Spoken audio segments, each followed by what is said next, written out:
ఈ శ్రేష్ఠుడైన యేసుక్రీస్తు నామమున వాక్యం వింటున్న విశ్వాసులందరికీ నా యొక్క హృదయపూర్వక వందనాలు. మీరంతా క్షేమంగా ఉన్నారని తలంచి మీ ఆత్మీయ దైవసేవకుడు బ్రదర్ తేజమా. ఈరోజు మనం తెలుసుకోబోతున్న అంశం పేరింది అంటే దయ్యాలు ఎన్ని రకాలు అనే అంశాన్ని నేను మీకు తెలియజేస్తాను. క్లాసిఫికేషన్స్ ఆఫ్ డెవిల్ స్పిరిట్స్ అనే అంశాన్ని మీకు తెలియజేస్తాను. ఇప్పుడు దేవుని సంగమా, మనము ఆత్మ వరములు పొందుకొని దేవుని ఆత్మచేత దయ్యాలను ఎల్లగొడుతుంటే ఈ లోకంలో చాలామంది మూర్ఖులు, మత ఛాందసవాదులు, మతోన్మాదులు క్రైస్తవులను రెచ్చగొట్టి వారిని అనేక రకాలుగా ఇబ్బందులు పాలు చేస్తున్నారు. అయితే వీటన్నిటికీ కూడా దేవాతి దేవుడు తన యొక్క గ్రంథంలో రాసి పెట్టాడు. ఆయన తన పరిచర్యలో, యేసుప్రభు వారు తన పరిచర్యలో ఎన్నో రకాలైన దయ్యాలను ఎల్లగొట్టినట్లు, వాటన్నిటి నుంచి ప్రజలను విడిపించినట్లు స్వయంగా పరిశుద్ధ గ్రంథమైన బైబిల్లో రాయబడి ఉన్నాయి. మన అధికారం అదే, మన యొక్క బలము కూడా వాక్యమే. మన దేవుడు ఎలాంటి క్రియలైతే చేశాడో, ఎలాంటి ఆత్మకార్యాలైతే చేశాడో అవి తన శిష్యులకు కానీ తనను వెంబడిస్తున్నటువంటి క్రైస్తవులకి ఆ దైవికమైనటువంటి లక్షణాలను, ఆ దైవికమైనటువంటి అభిషేకాన్ని, ఆ దైవికమైనటువంటి శిష్యత్వాన్ని దేవుడు ప్రతి ఒక్క వ్యక్తికి ఇస్తాడన్న సంగతి ఈ లోకంలో ఉన్నటువంటి అనేక మంది ప్రజలకి తెలియచేయబడును గాక. కాబట్టి ఇప్పుడు దేవుని బిడ్డలారా, కొంతమంది మాత్రమే మూర్ఖులుగా మాట్లాడుతూ ఉంటారు. అలాంటి మూర్ఖులకి వాక్యం ద్వారా ఖచ్చితమైనటువంటి జవాబు చెప్పాలనేటటువంటి ఆలోచనతో ఈ కార్యక్రమాన్ని ప్రారంభించాను. దేవునికి మహిమ కలుగును గాక. బైబిల్లో చాలా శాస్త్రాలు ఉన్నాయి, వాటిల్లో డెమనాలజీ ఒకటి. కాబట్టి దేవుని బిడ్డలారా, వీటన్నిటి గురించినటువంటి ఆ ప్రత్యేకమైనటువంటి జ్ఞానం మనం పొందుకుంటేనే మనము ఈ లోకానికి సమాధానం చెప్పగలుగుతాం. రెండోది, ఈ మూర్ఖులకు వక్రజనుల మధ్య మీరు నివసిస్తున్నారు కాబట్టి వారికి బుద్ధి చెప్పుడి అని అపోస్తల కార్యగ్రంథాల్లో రాయబడి ఉన్నది. అయితే బైబిల్లో ఉన్నటువంటి మాటలు మనం పరిశీలిస్తే అసలు ఈ దెయ్యాలు ఎక్కడి నుంచి వచ్చాయి, ఈ దెయ్యాలు ఎవరు అనే అంశాన్ని కూడా మనం తెలుసుకోవాలి. ఈ ప్రకటన గ్రంథం 12వ అధ్యాయం 7వ వచనాన్ని ఒకసారి చూస్తే అసలు ఈ దెయ్యపు శక్తులు ఎక్కడి నుంచి వచ్చాయనేది మనకు కనపడుతుంది. ప్రకటన గ్రంథం 12వ అధ్యాయం 7వ వచనం. అంతటా పరలోకమందు యుద్ధము జరిగెను.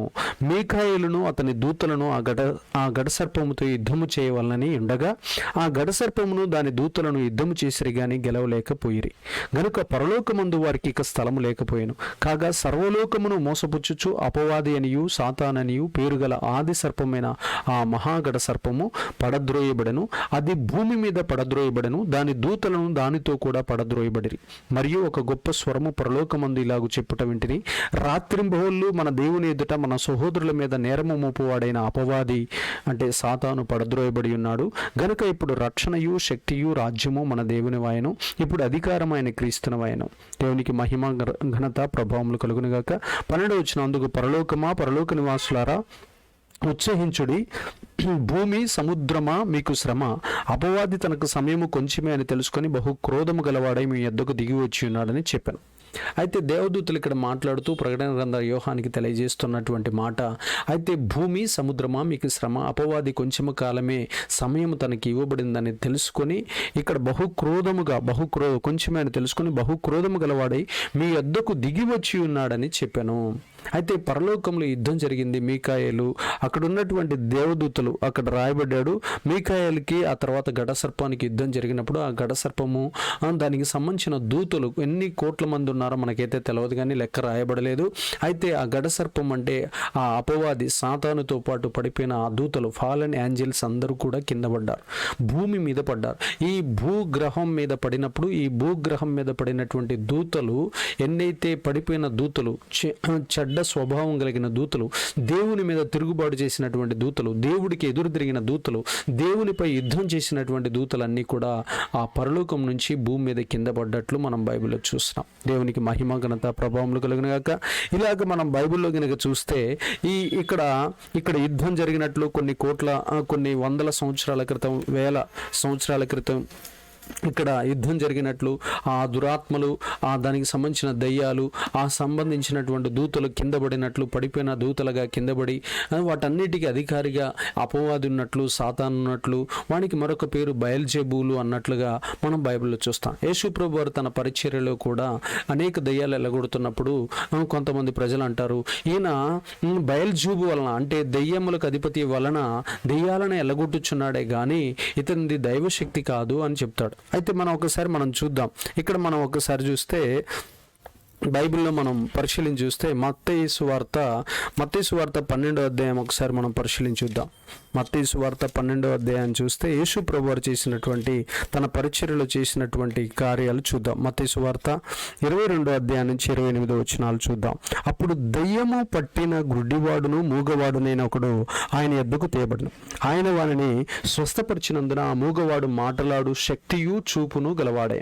అందుకు ప్రజలందరూ విస్మయం ఉంది, ఈయన దావీదు కుమారుడు కాడా అని చెప్పుకొనిచుండిరి. పరిసయ్యుల మాట విని, వీడు దయ్యములకు అధిపతి అయిన బయల్జూబు వలననే దయ్యములను వెళ్ళగొట్టుచున్నాడు గాని మరి ఎవని వలనను కాదనిరి. ఆయన వారి తలంపులు నెరిగి వారితో ఇట్లనను, తనకు తానే విరోధంగా వేరుపడిన ప్రతి రాజ్యము పాడైపోవును, తనకు తానే విరోధంగా వేరుపడిన ఏ పట్టణమైనను ఏ ఇల్లైనను నిలవదు. సాతానును వెళ్ళగొట్టిన ఎడల తనకు తానే విరోధంగా వేరుపడును. అట్లయితే వాని రాజ్యం ఎలాగు నిలుచును? నేను బయల్జేబు వలన దయ్యములను వెళ్ళగొట్టుచున్న ఎడల మీ కుమారులు ఎవరిని వల్ల వాటిని వెళ్ళగొట్టుచున్నారు? కాబట్టి వారే మీకు తీర్పరులయ్యుందురు. దేవుని ఆత్మ వలన నేను దయ్యములు వెళ్ళగొట్టుచున్న ఎడల నిశ్చయముగా దేవుని రాజ్యం మీ యొద్దకు వచ్చి ఉన్నది అని చెప్పాడు. దేవునికి మహిమ ఘనత ప్రభావం. దేవుని ఆత్మ వలన నేను దయ్యములను వెళ్ళగొట్టుచున్నాను కాబట్టి నిశ్చయముగా మీ ఎదుటికి దేవుని రాజ్యం వచ్చి ఉన్నది అని నేను చెప్పుచున్నానని యేసు ప్రభువారు స్వయంగా చెప్పుచున్నాడు. అయితే అక్కడ ఉన్నటువంటి యూదులు, అక్కడ ఉన్నటువంటి ఇజ్రాయేలీల ప్రజలు అక్కడ యేసు ప్రభువారు చేస్తున్న సూచక్రియలు, అద్భుతాలు, ఆత్మకార్యాలు అనేకం చూసి, సూచక్రియలు, మహత్కార్యాలు చూసి ఆశ్చర్యపడిపోయి ఇతడు బయల్జూబు వలన అంటే దయ్యములకు అధిపతి వలన మాత్రమే దయ్యాలను వెళ్ళగొడుతున్నాడని ఒక నింద వేశారు. ఆ నింద వేస్తే యేసు ప్రభువారు చెబుతున్నటువంటి మాట, సాతానికి వ్యతిరేకంగా తన రాజ్యాన్ని కట్టుకుంటే అతని రాజ్యం నిలుచునా అని ప్రశ్న వేసి, అలాగా తన రాజ్యాన్ని కూల్చుకోవటానికి సాతానుడు ఏకీభవించడు, నాకు సహకరించడు. కాబట్టి నేను దేవుని ఆత్మ వలన దెయ్యాలను వెళ్ళగొడుతున్నాను. దేవుని ఆత్మ వలన నేను దెయ్యాలు వెళ్ళగొడుతున్నాను. కాబట్టి దేవుని ఆత్మ ఏం పని చేస్తుందంటే దేవుని రాజ్యాన్ని కడుతుంది. అంటే దేవుని రాజ్యం మీ మధ్యకు వచ్చి ఉన్నది, దేవుని రాజ్యం సమీపించి ఉన్నది. ఇలాంటి అద్భుతాలు, సూచక్రియలు, మహత్కార్యాలు చేసిన వారు దేవుణ్ణి నమ్ముకునుడి అని యేసు ప్రభువారు అక్కడ ఎంతో స్పష్టంగా తెలియజేస్తున్నాడు. దేవునికి మహిమ కలుగును గాక. మొట్టమొదటిసారిగా ఈ దెయ్యపు శక్తులు ఎక్కడి నుంచి వచ్చాయని చెప్పాను. అవి పరలోకంలో యుద్ధం జరిగితే అవి పడిపోయిన దూతలుగా, అవన్నీ భూమి మీదకి వచ్చినట్లు, ఆ పడిపోయిన దూతలే దెయ్యాలుగా పిలువబడ్డట్టు, ఈ తర్వాత లూసిఫర్ దేవునిపై తిరుగుబాటు చేసినప్పుడు లూసిఫర్కు తోడుగా ఉండే ఏకీభవించిన దూతలే దెయ్యాలుగా మారిపోయినట్లు మనం బైబిల్లో చూస్తున్నాం. వీటన్నిటికీ రిఫరెన్స్లు ఉన్నాయి. దేవునికి మహిమ ఘనత ప్రభావం కలుగును గాక. దానికి సంబంధించిన మరొక రిఫరెన్స్ మీరు చూడాలంటే మత్తయి సువార్త 25వ అధ్యాయంలో కూడా యేసు ప్రభువారు స్వయంగా చెప్తాడు. మత్తయి సువార్త 25వ అధ్యాయము 41వ వచనంలో ఒక మాట రాయబడి ఉంటుంది. అప్పుడు ఆయన ఎడమ వైపునున్న వారిని చూసి శపించబడిన వారు, నన్ను విడిచి అపవాదికిని వాని దూతలకును సిద్ధపరచబడిన నిత్యాగ్నిలోనికి పోవుడి. దేవుడు ఎవరి కోసమైతే సిద్ధపరిచాడో నరకాన్ని, ఆ నరకంలోనికి దేవుని క్రియలు కాకుండా దయ్యపు క్రియలు చేసిన మనుషులందరూ కూడా అపవాదికిని వాని దూతలకు సిద్ధపరిచిన నరకాగ్ని గుండంలోనికి వెళ్ళుడి అని తెలియజేస్తున్నారు. ఈ దయ్యాలు ఎక్కడున్నాయి? అసలు ఈ దయ్యాలు ఏం చేస్తున్నాయి? ఈ దయ్యాలు మానవుల మధ్యలో ఉన్నాయి. మధ్యాకాశమును ఆధారం చేసుకొని వేలాడుతూ ఉన్నాయి. ఇప్పుడు దేవుని బిడ్డలారా, ఈ దయ్యములు ఏం చేస్తూ ఉంటాయంటే మనుషులతోటి, మనుషుల యొక్క వారి యొక్క హృదయాలలోనికి ప్రవేశించి, మనుషుల యొక్క జీవితాల్లోనికి, మనుషుల యొక్క గృహాల్లోనికి, మనుషుల యొక్క ప్రభుత్వాల్లోనికి, మనుషుల యొక్క వ్యక్తిగత లేకపోతే ఒంటరి ప్రదేశాల్లోనికి ప్రవేశించి ఇవన్నీ మనుషుల్ని అపవిత్రపరుస్తూ ఉంటాయి, అలైంగిక పనులు చేయిస్తూ ఉంటాయి, నీచమైనటువంటి క్రియలను, పాపపు క్రియలను ప్రోత్సహిస్తూ ప్రేరేపణ చేస్తూ ఉంటాయి ఈ దయ్యపు శక్తులు. ఇప్పుడు దేవుని బిడ్డలారా, ఇవన్నీ మనం ఒకసారి పరిశీలించి చూస్తే, వాక్యాన్ని కనుక మనం పరిశీలిస్తే ఈ దయ్యాలు మనుషుల్ని పడతాయి. ఈ మనుషుల్ని పట్టిన తర్వాత అతని మీద ఉన్నటువంటి, ఎప్పుడైతే దయ్యాలు మనిషిని పడతాయో అతని యొక్క కుటుంబంలో, అతని యొక్క జీవితంలో శాంతి సమాధానం లేకుండా చేస్తాయి. తర్వాత అతన్ని మానసికంగా హింసిస్తాయి. ఆ తర్వాత అతను మంచిగా ఉంటే అతని జ్ఞానాన్ని వెర్రి జ్ఞానంగా మార్చేస్తాయి.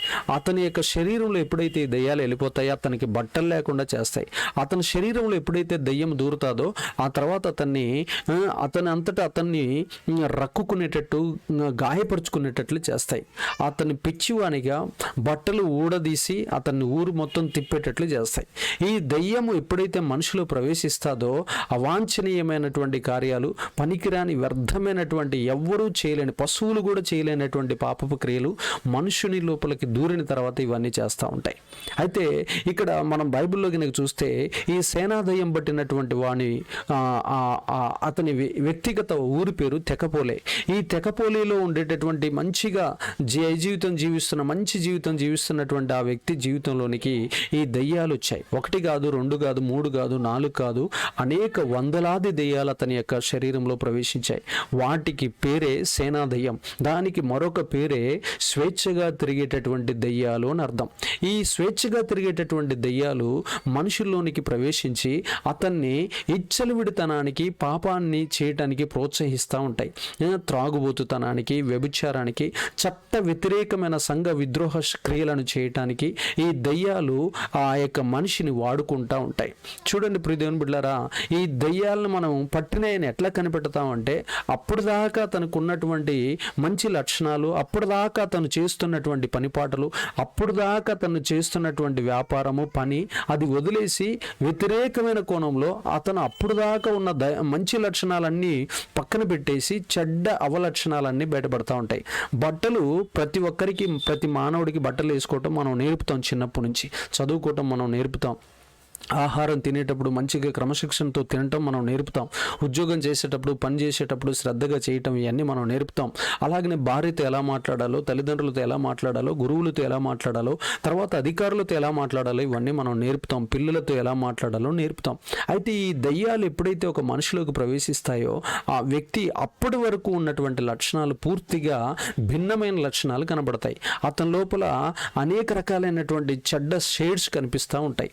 అయితే ఆ లక్షణాలను పట్టి మనం అతన్ని గ్రహించవచ్చు. ఇతనికి ఏదో దయ్యపు శక్తి పట్టినది అని మనం గ్రహిస్తాం. ఆ మంచిగా ఉన్నటువంటి వ్యక్తి అన్ఎక్స్పెక్టెడ్గా ఆ క్షణాల్లోనే అతను పిచ్చి పిచ్చి శాస్త్రాలు ఎప్పుడైతే చేస్తాడో ఆ పిచ్చి శాస్త్రాలు చేస్తున్నటువంటి లక్షణాలను బట్టి మనం గుర్తిస్తాం. దేవునికి మహిమ కలుగును గాక.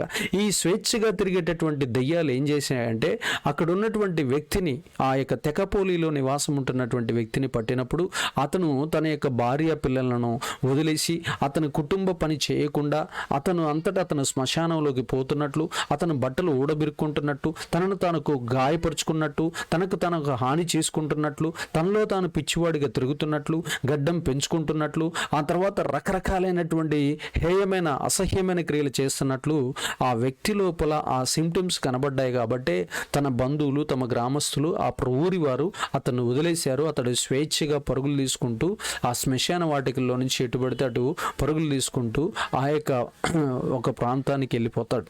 ఆ ప్రాంతానికి వెళ్ళిపోయినప్పుడు ఆ ప్రాంతానికి యేసుప్రభు వారు వచ్చి ఎప్పుడైతే ఆ ప్రాంతానికి వచ్చాడో అప్పుడు ఆ సేనాదయ్యం యేసుప్రభు వారిని చూసి పరుగెత్తుకుంటూ ఆయన దగ్గరకు వచ్చినప్పుడు అతని లోపల ఉన్నటువంటి ఆ సేనాదయాన్ని యేసుప్రభు వారు పాతాళంలోకి వెళ్ళిపోని గద్దించాలి అనుకుంటుంటే అంతకంటే ముందుగా యేసుప్రభు వారి కంటే ముందుగానే ఆ సేనాదయ్యం, ఆ అనేక దయ్యాల సమూహం, ఆ స్వేచ్ఛగా తిరిగేటటువంటి దయ్యాలు యేసుప్రభు వారినే బ్రతిమలాడతాయి. అయ్యా, మమ్మల్ని నువ్వు పాతాళంలో బంధించవద్దు, ప్లీజ్ మమ్మల్ని పాతాళానికి వెళ్ళమని చెప్పవద్దు, నీకు ఆ అధికారం ఉంది, కానీ మమ్మల్ని అక్కడ త్రొక్కివేయవద్దు, మమ్మల్ని అక్కడ నెట్టివేయవద్దు, మేము అక్కడికి వెళ్ళము అని చెప్పి, ఇదిగో అక్కడ చాలా దూర ప్రాంతంలో పందులు ఉన్నాయి, వాటిల్లోనికి మమ్మల్ని పంపించు అని అడుగుతాయి, బ్రతిమలాడతాయి.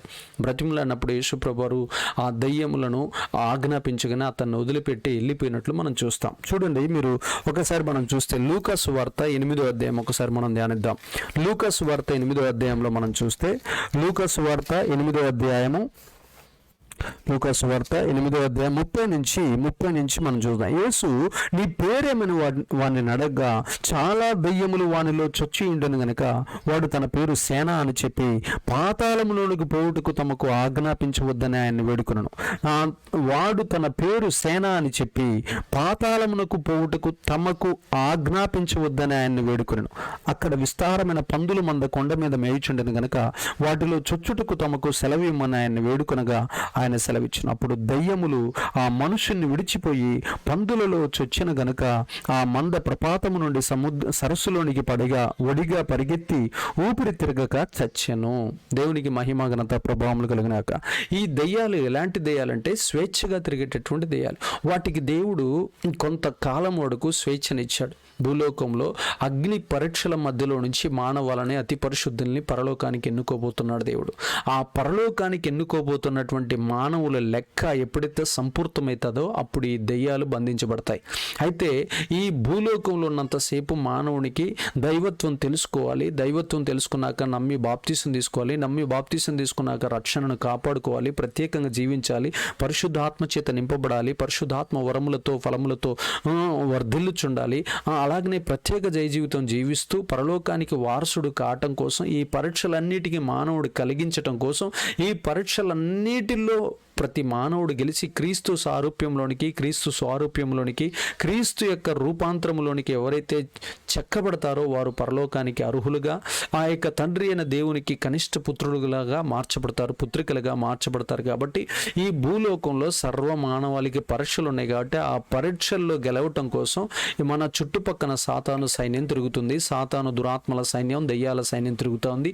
వాటన్నిటిని ఎదిరిస్తూ, వాటన్నిటిని జయిస్తూ, వాటన్నిటిని లోబర్చుకుంటూ, వాటన్నిటిపైన జయ జీవితం కలిగి పెత్తనం చేస్తూ ఎవడైతే జీవిస్తూ ఉంటాడో నిజ క్రైస్తవుడుగా వాడు పరలోకంలో అత్యంత శ్రేష్టమైనటువంటి బిరుదు, ఘనత, మహిమను పొందుకుంటాడు. దేవునికి మహిమ కలుగునుగాక. అప్పటి వరకు ఈ యుగంలో ఉన్న ఈ దయ్యాలు తిరిగేటటువంటి అధికారం దేవుడే వాటికి ఇచ్చాడు. ఈ స్వేచ్ఛగా తిరిగేటటువంటి దయ్యాలు అనేక కుటుంబాల్లోనికి వస్తాయి. అనేక కుటుంబాల్లో ఉంటాయి, వ్యక్తుల మధ్య కూడా ఉంటాయి. ఈ యొక్క స్వేచ్ఛగా తిరిగేటటువంటి దయ్యాలు అసూయతో మనుషులను రగిలిపోయేటట్లు చేస్తాయి. ఈ స్వేచ్ఛగా తిరిగేటటువంటి దయ్యాలు పగలు రెచ్చగొడతా ఉంటాయి. గొడవలను స్త్రీల దగ్గర, వస్తువుల దగ్గర, ఆ తర్వాత భూముల దగ్గర, ఆ తర్వాత ఉద్యోగాల దగ్గర, పదోన్నతుల దగ్గర అనేక విషయాలలో ఈ యొక్క స్త్రీలు మనుషుల్ని రెచ్చగొట్టి మనుషుల్ని చంపటానికి, మనుషులపైకి మనుషుల్ని ఉద్రేకపరిచి ఒకరొకరు కొట్టుకోవటానికి, తిట్టుకోవటానికి, చంపుకోవటానికి, గాయపరుచుకోవటానికి ఉద్రేకపరుస్తూ మన గృహాల్లో, మన వ్యక్తిత్వాలలో, మన హృదయంలో నివాసాలు ఉండేటటువంటి దుష్ట శక్తులే ఈ దయ్యాలు. ఈ దయ్యాలు మనుషుని యొక్క దురాశను ఆధారం చేసుకొని మానవుని హృదయంలోకి వస్తాయి. మనుషుడు చేస్తున్నటువంటి చెడు క్రియలను ఆధారం చేసుకొని గృహంలోకి వస్తాయి. మనుషులు చేస్తున్నటువంటి పాపాలను, వారు చేస్తున్నటువంటి దేవుడి మీద తిరుగుబాటును బట్టి దేశంలోకి వస్తాయి. ఇలాగా ఈ పాపాన్ని బేస్ చేసుకొని, ఈ తిరుగుబాటుని, కీడుని బేస్ చేసుకొని వచ్చేటటువంటి దయ్యాలే ఈ యొక్క పడిపోయిన దూతలు, దురాత్మలు. ఈ దురాత్మలు ఇవన్నీ కూడా ఒక మంచి కుటుంబాన్ని సమాధానంగా ఉన్నాయి. అన్నదమ్ముల మధ్య గొడవలు పడుతూ ఉంటాయి, ప్రాంతాల మధ్య, వర్గాల మధ్య, అలాగే నీళ్ల విషయంలో కానీ, అలాగనే రాష్ట్రాల విషయంలో కానీ, దేశాల విషయంలో కానీ, రాజధానుల విషయంలో కానీ, సరిహద్దుల విషయంలో కానీ ప్రతి చోట ఈ దెయ్యం పనిచేస్తూనే ఉంటుంది. కానీ ఇది దెయ్యం పని అని గ్రహించేటటువంటి శక్తి ఏ మానవుడికి, ఏ నరుడికి లేదు, ఒక దైవ సేవకులకు తప్ప. అయితే ప్రియ దేవుని బిడ్డలారా, ఇలాగా సంఘాలను చీలుస్తూ ఉంటుంది దెయ్యం, అలాగనే కుటుంబాలను చీలుస్తూ ఉంటుంది దెయ్యం, వ్యక్తిత్వాల మధ్య గొడవలను చిచ్చు పెడతా ఉంటుంది దెయ్యం, అన్నదమ్ములను విడగొడతా ఉంటుంది దెయ్యం. అలాగనే దేశాలను, రాష్ట్రాలు విభేదాలు కలిగించుకొని ఒకరినొకరు విమర్శించుకునేటట్లు చేస్తుంది దెయ్యం. దేశాల మధ్య ఒక దేశానికంటే మరొక దేశానికి పడకుండా అసూయలను, పగలను, ద్వేషాన్ని రగిలిస్తూ అనేక రకాలైన మత చిచ్చు పెడతా ఉంటుంది ఈ దెయ్యం. ఈ దెయ్యం ఆర్థిక వ్యవస్థ మీద పనిచేస్తుంది, ఈ దేశం వ్యాపారం మీద పనిచేస్తుంది, ఈ దెయ్యము వ్యవసాయం మీద పనిచేస్తుంది, ఈ దెయ్యము సినిమా రంగంలో బలంగా పనిచేస్తుంది, ఈ దెయ్యము ప్రభుత్వ రంగం మీద పనిచేస్తుంది. అన్నిటి మీద ఈ దెయ్యాలు పెత్తనం చేస్తూ కంటికి కనబడకుండా మనుషుల్ని మోసం చేస్తూ ఉంటాయి ఈ స్వేచ్ఛగా తిరిగేటటువంటి దెయ్యాలు. దేవుని బిడ్డలారా, ఇంకా దెయ్యాల్లో రకాలు కనుక మనం చూస్తే ఈ స్వేచ్ఛగా తిరిగేటటువంటి దెయ్యాలు ఒక గ్రూప్ అయితే, రెండోది బంధింపబడిన దెయ్యాలు. చూద్దాం, మనం బంధింపబడిన దెయ్యాలు ఎక్కడ ఉన్నాయో కూడా మనం చూద్దాం. చూస్తే ఒక్కసారి మనము పేతురు రాసిన రెండో పత్రిక 2వ అధ్యాయం ఒకసారి మనం ధ్యానిద్దాం. పేతురు రాసిన 2వ పత్రిక 2వ అధ్యాయం 4వ వచనం. దేవదూతలు పాపము చేసినప్పుడు దేవుడు వారిని విడిచిపెట్టక పాతాళలోకమందలి కటిక చీకటి గల బిలములోనికి త్రోసి తీర్పుకు కావలిలో ఉంచబడుటకు వారికి అప్పగించను. దేవునికి మహిమ, ఘనత, ప్రభావములు కలిగినాక. అయితే బంధించబడిన దెయ్యాలు 2 రకాలు. మొట్టమొదటి దెయ్యం ఏందయ్యా అంటే శాశ్వతంగా బంధించబడిన దెయ్యాలు. రెండోది తాత్కాలికంగా బంధించబడిన దెయ్యాలు. ఈ శాశ్వతంగా ఎందుకు బంధించాడంటే ఇవి చాలా బహు క్రూరమైనవి, భయంకరమైనవి, అనేక రకాలైనటువంటి శక్తులు కలిగినవి, మనుషులను చంపే అధికారం ఉంది. ఆ తర్వాత రూపాలు మార్చే అధికారం ఉంది వాటికి. ఆ తర్వాత మంత్ర విద్యలు వచ్చి వాటికి. ఆ తర్వాత దేశాలను కూడా తలక్రిందులు చేసేటటువంటి అంత బలము వాటికి ఉన్నది. కాబట్టి దేవుడు వాటిని, ఆ యొక్క దురాత్మలను, బలమైనటువంటి దురాత్మలను ఎక్కడ బంధించాడంటే పాతాళ లోకంలో కటిక బిలము కలిగినటువంటి స్థలంలో వాటిని బంధించాడు. అవి గనుక బయటికి వస్తే మాత్రం అసలు సుమారు కొన్ని రోజులు, కొన్ని సంవత్సరాల్లోనే భూలోకాన్ని సర్వనాశనం చేయగలిగిన శక్తి ఆ యొక్క బంధించబడినటువంటి బలమైన దెయ్యాలకు ఉన్నాయి. కాబట్టి దేవుడు వాటిని, పేతురు రాసిన 2వ పత్రిక 2వ అధ్యాయం, దేవదూతులు పాపము చేసినప్పుడు, దేవదూతులు పాపం చేశారు. ఈ దేవదూతులు పాపం చేసినప్పుడు దేవుడు వారిని విడిచిపెట్టక, ఈ దేవదూతలు అని ఇక్కడ రాశాడు, క్లియర్గా రాశాడు, ఈ దేవదూతలే పడిపోయిన దూతలు. ఈ దేవదూతలు పాపం చేసినప్పుడు దేవుడు వారిని విడిచిపెట్టక పాతాళ లోకమందలి కటిక చీకటి గల బిలములో త్రోసి, పాతాళ మందలి కటిక చీకటి గల బిలములో త్రోసి తీర్పుకు కావలిలో ఉంచబడుటకు వారిని అప్పగించెను. దేవునికి మహిమ, ఘనత, ప్రభావములు కలుగును గాక. ఈ దయ్యములు చాలా పవర్ఫుల్. అయితే ప్రియదేవుని బిడ్డలారా, ఇక్కడ మనం గనుక చూస్తే ఈ దయ్యాలు చాలా శక్తివంతమైనటువంటి దయ్యాలు. ఇవి ఇక్కడ మనం గనుక చూస్తే ఈ దయ్యాల్లో ఉన్నటువంటి గొప్పతనం చూస్తే చాలా మానవుని యొక్క తెలివి కన్నా, మానవుని యొక్క శక్తి కన్నా, మానవుని యొక్క బలము కన్నా, మానవుని యొక్క ప్రభుత్వం కన్నా అధికమైనటువంటి నాలెడ్జి, అధికమైనటువంటి బలము కలిగినటువంటి ఇవి. మనుషులను చంపేస్తాయి, మనుషుల్ని బ్రతికిస్తాయి, మనుషుల్ని రకరకాలైనటువంటి ఈ క్రియలను చేసి, మాయలు చేసి, మంత్రాలు చేసి, అనేక రకాలైనటువంటి కట్టుకథలతోటి మనుషుల యొక్క జీవితాలను అటు ఇటు ఊగిసలాడేటట్లు చేసే శక్తి ఈ దెయ్యాలకు ఉన్నదన్న సంగతి దేవుడికి, పరలోకంలో ఉన్న యేసు ప్రభు వారికి తెలుసు. కాబట్టే వాటిని కటిక చీకటి గల బిలములో బంధించేశాడు. దేవునికి మహిమ, ఘనత, ప్రభావములు కలిగిన గాక. ఆ తర్వాత మనము ఈ యొక్క శాశ్వతంగా బంధించబడిన దెయ్యాల గురించి మరొక రిఫరెన్స్ ఎక్కడుందంటే యూదా పత్రిక 1వ అధ్యాయం 6వ వచనం, మరియు తమ ప్రధానత్వమును నిలుపుకొనక తమ నివాస స్థలమును విడిచిన దేవదూతలను మహాదినము జరుగు తీర్పు వరకు కటిక చీకటిలో నిత్య పాశములతో ఆయన బంధించి భద్రం చేసెను. యూదా రాసిన పత్రిక 1:6లో కూడా ఈ మాట రాయబడింది. తమ ప్రధానత్వం, పరలోకములో ఉన్న ప్రధానత్వాన్ని పోగొట్టుకున్న తర్వాత తమ నివాస స్థలమును విడిచిపెట్టే, పరలోకాన్ని విడిచిపెట్టే, ఆ తర్వాత విడిచిన దేవదూతలు మహాదినమున జరుగు, అంటే ధవల సింహాసనపు తీర్పులో జరుగు తీర్పు దినం వరకు కటిక చీకటిలో నిత్య పాశములతో అంటే భయంకరమైన తాడుతో, అగ్ని వంటి తాడుతో వాటిని నిత్య పాశములతో ఆయన బంధించి భద్రము చేశాను. అవి కదలకుండా వాటిని ఒక బిలములో, ఒక కటిక బిలములో వాటిని బంధించి ముద్ర వేసి భద్రం చేసి బయటికి రాకుండా మూసివేసి పెట్టాడు. దేవుని బిడ్డలారా, ఇవి బంధించబడినటువంటి దెయ్యాలు. ఇవి చాలా బలమైన దెయ్యాలు, శక్తి కలిగిన దెయ్యాలు, మనుషులను తారుమారు చేయగలిగిన దెయ్యాలు, దేశాలను ఉనికించేటటువంటి దెయ్యాలు ఇక్కడ మనం తెలుసుకున్నాం. దేవునికి మహిమ, ఘనత, ప్రభావం. ఇక తాత్కాలికమైన దెయ్యాలు కొన్ని సందర్భాల్లో విడవబడతాయి. అవి ఇప్పుడు కాదు విడవబడేది, ప్రభు రాకడ వచ్చిన తర్వాత. ప్రభు రాకడ తర్వాత 7 ఏండ్ల శ్రమల కాలంలో ఈ యొక్క 5వ బూర 6వ బూర ఊదినప్పుడు మాత్రము ఈ దెయ్యాలు విడవబడతాయి. తాత్కాలికమైన దెయ్యాలు. ఇవి కూడా భలే శక్తి కలిగినవి. కాకపోతే ఇప్పుడు నేను చెప్పినటువంటి వాటికంటే అంత పవర్ఫుల్ కావు, కానీ కొంచెం తక్కువ పవర్స్ కలిగినవి. అయితే ఈ దెయ్యాలను గురించి ఎక్కడ రాయబడిందంటే ప్రకటన గ్రంథం 9వ అధ్యాయంలో రాయబడింది. ఈ తాత్కాలికంగా విడవబడిన దెయ్యాలు భూమి మీద ఎవరైతే అవిశ్వాసంతో దేవుణ్ణి నమ్ముకోకుండా, బాప్తీసం తీసుకోకుండా, ప్రభు రాజ్యంలో చేర్చకుండా, ప్రభు చెప్పినటువంటి సువార్తను తిరస్కరించి అనేక రకాలుగా దేవుణ్ణి అవమానపరిచి నిందించేటటువంటి ఎవరైతే మూర్ఖులు, భయంకరమైనటువంటి దేవుణ్ణి దేవదూషణ చేసినటువంటి వారు విడవబడతారు. ఈ విడవబడినటువంటి గుంపును బాధించటం కోసం ప్రకటన గ్రంథం 9వ అధ్యాయంలో ఈ యొక్క దెయ్యాలు ఆ యొక్క బిలములో నుంచి, పాతాళంలో నుంచి విడవబడుతున్నట్లు మనం చూస్తాం. ఒకసారి చూడండి ప్రియదేవుని బిడ్డలారా, అక్కడ మనం చూస్తే ప్రకటన గ్రంథం 9వ అధ్యాయాన్ని ఒకసారి మనం చూద్దాం. 5వ దూత బూర ఊదినప్పుడు ఆకాశము నుండి భూమి మీద రాలిన ఒక నక్షత్రమును చూచితం. అగాధం యొక్క తాళపు చెవి అతనికి ఇవ్వబడి ఇవ్వబడెను. అగాధము యొక్క తాళపు చెవి అతనికి ఇవ్వబడెను. అతడు అగాధము తెరవగా పెద్ద కొలిమిలో నుండి లేచు పొగ వంటి పొగ ఆ అగాధములో నుండి లేచెను. ఆ అగాధములోని పొగ చేత సూర్యుని వాయుమండలమున చీకటి కమ్మెను. అంటే ఈ యొక్క దూతలను ఎప్పుడైతే విడుస్తున్నాడో అప్పుడు సూర్యునికి కూడా వాయుమండలం కూడా చీకటి కమ్ముతుంది. అంత బలమైనటువంటి దెయ్యాలు బయటికి రాబోతున్నాయి. ఆ 5వ బూర ఎప్పుడైతే దేవుని దూత ఊదుతాదో అప్పుడు ఆకాశంలో నుంచి ఒక నక్షత్రం ఉండే దేవదూత కిందకు వచ్చి పాతాళాన్ని తెరుస్తాడు.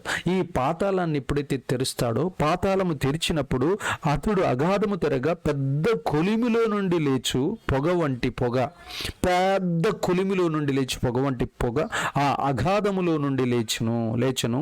ఆ అగాధములోని పొగ చేత సూర్యుని వాయుమండలమున చీకటి కమ్మెన. వాయుమండలాన్ని ఆపేటటువంటి శక్తి దెయ్యాలకి, వాయుమండలంలో ఉన్న సూర్యుని కమ్మే అంత శక్తి ఈ బంధించబడినటువంటి దెయ్యాలు, తాత్కాలిక దెయ్యాలకు ఉన్నట్లు మనం బైబిల్లో చూస్తున్నాం. తర్వాత ఆ పొగలో నుండి మిడతలు భూమి మీదకి వచ్చెను. భూమిలో ఉండు తేళ్లకు బలమున్నట్లు వాటికి బలం ఇయ్యబడెను. ఈ దెయ్యాలు ఎలా ఉంటాయి అంటే వాటి రూపాలు కూడా రాస్తున్నాడు. ఈ తాత్కాలికంగా విడవబడేటటువంటి దెయ్యాలు, 7 ఏండ్ల శ్రమల కాలంలో విడవబడేటటువంటి దెయ్యాలు తేళ్ల వంటివై ఉంటాయి. అంటే వాటి రూపము, వాటి స్వరూపము, వాటి సొగసును ఇక్కడ రాస్తున్నాడు. తేళ్ల వంటివై మరియు నొసళ్ళ యందు దేవుని ముద్ర లేని మనుషులకే తప్ప భూమి పైనున్న గడ్డికైనను ఏ మొక్కకైనను మరి ఏ వృక్షముకైనను హాని కలగ చేయకూడదని వాటికి ఆజ్ఞేయబడెను. దేవుని ముద్ర ఎవరికైతే లేదో వాళ్ళందరినీ హాని చేస్తాయి. చివరికి మొక్కకైనను చెట్టుకైనను పక్షికైనను ఎలాంటి హాని చేయకుండా దేవుడి ముద్ర లేని మనుషుల్ని మాత్రము 5 నెలలు బాధ పెడతాయి అన్నట్లు ఇక్కడ మనం బైబిల్లో చూస్తున్నాం. మరియు వారిని చంపుటకు అధికారం ఇయ్యబడలేదు, కానీ 5 నెలల వరకు బాధించుటకు వారికి అధికారం ఇయ్యబడను. వాటి వలన కలుగు బాధ తేలు మనుషుల్ని కుట్టినప్పుడు బాధ వలె ఉండును. ఈ యొక్క తేలు ఆకారం కలిగినటువంటి దెయ్యాలు మనుషుల్ని కుట్టినప్పుడు తేలు కుట్టినప్పుడు మనుషునికి ఎలా అయితే బాధ కలుగుతాదో అలాంటి బాధ కలుగుతుందని రాశాడు. తర్వాత ఆ దినములలో మనుషులు మరణమును వెతుకుదురు కానీ అది వారికి దొరకదు. మరణము కావాలని చాలా మంది మనుషుల్ని మరణిస్తానని ప్రయత్నాలు చేస్తారు, కానీ ప్రతి స్థలములు ఈ తేళ్లు లాంటి దెయ్యాలు ఉంటాయి కాబట్టి వాళ్ళని మరణించకుండా కూడా ఇవి మరణానికి దగ్గరికి పోయినా కూడా మరణాన్ని తప్పిస్తూ వారిని కరుస్తూ బాధపరుస్తూ ఉంటాయని ఇక్కడ ఎంతో స్పష్టంగా. చావవలనని ఆశపడుదురు కానీ మరణము వారి యొద్ద నుండి పారిపోవును. వారు ఎంత ప్రయత్నం చేసినా తేళ్లతో కుట్టబడుతూనే ఉంటారు తప్ప, గాయపరచబడతారు, నొప్పిని అనుభవిస్తూ ఉంటారు తప్ప మరణం అనేది వారి దగ్గరికి రాదు అని అక్కడ ఆ మరణము వారిని వదిలిపెట్టి పారిపోతుందని రాశాడు. ఆ మిడతల రూపము యుద్ధమునకు సిద్ధపడిన గుర్రములను పోలి ఉన్నది. ఆ మిడతలు అంటే ఆ దయ్యాలు మిడతల వలె ఉన్నాయి, తేళ్ల వలె కొండ్లు కలిగి ఉన్నాయి. యుద్ధమునకు సిద్ధపడిన గుర్రములు పోలి ఉన్నవి. అంటే ఆ యొక్క ఆ దయ్యాల పోలిక 3 రకాలుగా ఉన్నది. ఒకటి తేలు లాంటి కొండె ఉన్నది, ఆ తర్వాత మిడతలు లాంటి వేగం ఉన్నది, గుర్రములు లాంటి ముఖములు ఉన్నట్లు, ఆ తర్వాత యుద్ధమునికి సిద్ధపడిన గుర్రములు పోలి ఉన్నవి. బంగారము వలె మరియు కిరీటములు వంటి వాటి తలల మీద ఉండెను. బంగారము వలె మరియు కిరీటములు వంటివి వాటి తల మీద ఉండెను. వాటి ముఖములు మనుషుల ముఖముల వంటివి. వాటి ముఖము మనుషులలాగా ఉన్నవి. వాటి వరుస గుర్రాలను పోలి ఉన్నది. అవి వేగము మిడతల వలె ఎగరటానికి సిద్ధంగా ఉన్నాయి. వాటి తోకలు తేళ్ల కొండెల వలె ఉన్నట్లు మనకు. స్త్రీల తల ఎంట్రుకల వలె వెంట్రుకలు వాటికి ఉండెను. వాటి పండ్లు సింహపు కూరల వలె ఉండెను. ముఖములేమో మనుషుల ముఖాలాగానే ఉన్నాయి. అంటే ఈ పడిపోయిన దూతలు వాటి స్వరూపము, వాటి ఆకారాలను ఇక్కడ దేవాతి దేవుడు ఈ పడిపోయిన దేవుడి మీద తిరుగుబాటు చేసిన ఈ దయ్యాల అసలు రూపాలను ఇక్కడ ప్రకటన గ్రంథంలో యోహాను గారు రాస్తున్నట్లు మనకు కనపడుతుంది. ఈ ఇనప మెరుపు వలె వంటి మైమరువులు వాటికి ఉండెను. వాటి రెక్కల ధ్వని యుద్ధమునకు పరిగెత్తునట్టు విస్తారమైన గుర్రపు రథముల ధ్వని వలె ఉండెను. తేళ్ల తోకల వంటి తోకలు కొండెములు వాటికి ఉండెను. 5 నెలల వరకు వాటి తోకల చేత మనుషులకు హాని చేయుటకు వాటికి అధికారం ఉండెను. పాతాళపు దూత వాటిపైన రాజుగా ఉన్నాడు. పాతాళపు దూత సాతాను అంటే హెబ్రీ భాషలో వానికి అబుద్దోన్ అని పేరు, గ్రీకు భాషలో వానికి అపోల్లో అని పేరు. అపోలోయని అని పేరు. చూడండి ప్రియమైన బిడ్డలారా, ఈ అధ్యాయం అంతా ఒక గుంపు, ఇది తాత్కాలికంగా బంధించబడింది. వీరు ఈ దయ్యాలు కొన్ని రోజులకి, అంటే యేసు ప్రభువు రెండో రాకడలో సంఘాన్ని ఎత్తుకొని మధ్యాకాశంలోకి తీసుకెళ్లి 7 సంవత్సరాలు విందు చేస్తున్నప్పుడు భూమి మీద భక్తిహీనులుగా ఎవరైతే ఉంటారో, దేవుని ఆత్మ ముద్ర లేకుండా ఎవరైతే ఉంటారో వారందరినీ బాధించడానికి ఈ గుంపు వస్తుంది. ఇక ఆరవ ముద్ర విప్పినప్పుడు, ఆరవ దూత బూర ఊదినప్పుడు జరిగేటటువంటి కార్యాన్ని మరొకసారి చూద్దాం. 6వ దూత 13వ వచనం, 9వ అధ్యాయం 13వ వచనం. 6వ దూత బూర ఊదినప్పుడు దేవుని ఎదుట సువర్ణ బలిపీఠం యొక్క కొమ్ముల నుండి ఒక స్వరము, యుఫ్రాటీస్ అను మహానది యొద్ద బంధింపబడి ఉన్న 4 దూతలను వదిలిపెట్టుడని బూర పట్టుకొని ఉన్న ఆ 6వ దూత చెప్పుగా వింటిని. 4 దూతలు ఉన్నాయంట. ఈ 4 దురాత్మలు భయంకరమైనటువంటి కోట్లాది సైన్యాన్ని నడిపించేటటువంటి దయ్యాలు. ఈ దయ్యాలు ఏం చేస్తాయి అంటే భూమి మీద ఉన్న 3వ వంతు మనుషుల్ని నాశనం చేయబోతున్నాయి అన్నట్లుగా ప్రకటన గ్రంథం 9వ అధ్యాయం 13వ వచనం నుంచి మనం 21వ వచనం వరకు చూస్తాం. చూడండి, మనుషులలో 3వ భాగము సంహరింపవలనని అదే సంవత్సరము, అదే నెలలో, అదే దినమున, అదే గంటకు సిద్ధపరచబడి ఉండిన ఆ 4 దూతలు వదిలిపెట్టబడిరి. ఈ 4 దయ్యాలు, ఈ దూతల రూపంలో ఉన్న దయ్యాలు విడువబెట్టబడిరి. గుర్రపు రౌతుల సైన్యము లెక్క 20 కోట్లు, వారి లెక్క ఇంత అని నేను చెప్పుగా వింటిని. మరియు నాకు కలిగిన దర్శనమందు ఇలాగు చూచితిని, ఆ గుర్రములకును వాటి మీద కూర్చుండ ఉన్న వారికి నిప్పు వలె ఎరుపు వర్ణము, నీలవర్ణము, గంధక వర్ణములు, మైమరువులు ఉండెను. ఆ గుర్రముల తలలు సింహముల తల వంటివి, వాటి నొసళ్ళ నుండి అగ్ని, ధూమ, గంధకములు బయలువెడుచుండెను. ఈ 3 దెబ్బల చేత, అనగా వీటి నొసళ్ళ నుండి బయలువెడుచున్న అగ్ని, ధూమ, గంధకముల చేత మనుషులలో 3వ భాగము చంపబడెను. ఆ గుర్రములు బలము వాటి నొసల యందుండెను, వాటి తోకల యందు ఉన్నది. ఎందుకనగా వాటి తోకలు పాములు వలె ఉండి తలలు కలిగినవైనందున వాటి చేత అవి హాని చేయును. ఈ దెబ్బల చేత చావక మిగిలిన జనులు దయ్యములను చూడను, వినను, నడవను శక్తి లేనివై బంగారు, వెండి, కంచు, రాయి, కర్రలతో చేయబడిన తమ హస్తకృతములైన విగ్రహములను పూజించకుండా విడిచిపెట్టినట్లు మారు మనసు పొందలేదు. మరియు తాము చేయుచున్న నరహత్యలను, మాయా మంత్రములను, జారచోరత్వములను చేయకుండానట్లు వారు మారు మనసు పొందిన వారు కారు. ఇక్కడున్న 4 దూతలు 20 కోట్ల మంది సైన్యముతో, 20 కోట్ల దయ్యపు శక్తులతో బయలుదేరి వచ్చి భూలోకంలో ఉన్న 3వ వంతు భాగాన్ని చంపటానికి ఆ పాములు లాంటి తోకలు కలిగినటువంటి, ఇషసర్పములు కలిగినటువంటి, తలలు కలిగినటువంటి ఆ యొక్క దయ్యాలు బయలుదేరి భూమండలం మీద ఉన్నటువంటి భక్తిహీనులను చంపడానికి బయలుదేరితే, అయినా అప్పటికి కూడా భూమండలం మీద ఉన్నటువంటి జనులు వారిని కాపాడలేనటువంటి, వారిని రక్షించలేనటువంటి కర్రతోటి, రాళ్లతోటి అక్కడ రాశాడు. చూడండి ప్రియమైన బిడ్డలారా, ఈ దెబ్బల చేత చావక మిగిలిన జనులు దయ్యములు అని రాశాడు. ఈ చూడను, వినను, నడవను శక్తి లేనివైన విగ్రహాలను ఇంకా పూజిస్తూనే బంగారము, వెండి, కంచు, రాయి, కర్రలతో చేయబడిన తమ హస్తకృతములైన, తమ చేతులతో చేసినటువంటి విగ్రహాలను పూజించకుండా నిమిత్తము విడిచిపెట్టున్నట్లు మారు మనసు పొందలేదు.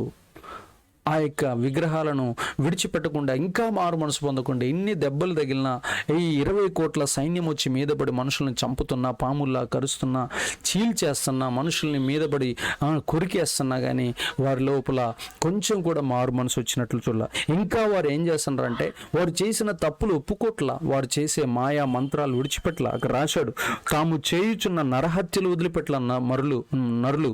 తర్వాత వారు చేయుచున్న మాయా మంత్రాలను విడిచిపెట్టల నరులు. తర్వాత జారత్వం అంటే వ్యభిచారం, చోరత్వం అంటే దొంగతనాన్ని విడిచిపెట్టకుండా జారచోరత్వములు చేయకుండానట్లు మారు మనసు పొందిన వారు కారు.